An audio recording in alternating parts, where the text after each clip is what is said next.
সবচেয়ে বড় কবিরা গুনাহ কোনটা তোমরা জানো নাকি? সাহাবারা বললেন, আপনি সব চাইতে ভালো জানেন ইয়া রাসূলুল্লাহ, আপনি বলেন। বিশ্বনবী বললেন, সব চাইতে বড় কবিরা গুনাহ আল্লাহর সাথে শিরক করা। হেলান দিয়ে। 2 নম্বরে উকুকুল ওয়ালিদাইন, মাতা পিতার অবাধ্য হওয়া। 3 নম্বরটা যখন বলবেন হেলান থেকে উঠলেন এভাবে, সিরিয়াস। 3টা কবিরা গুনাহ তোমাদের বলবো না, বলেন।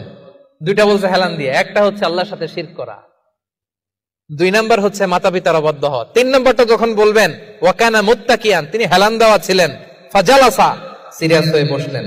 এরপরে বললেন, আলা ওয়া কওলু যুর, আলা ওয়া শাহাদাতু যুর, সাবধান, মিথ্যা বলো না, মিথ্যা সাক্ষী দিও না, মিথ্যা সাক্ষী দিও না, মিথ্যা সাক্ষী দিও না। বিষ্ণু নবী বলতেই লাগলেন, কতবার যে বলছেন তার কোনো হিসাব নাই। কোন সুবহানাল্লাহ।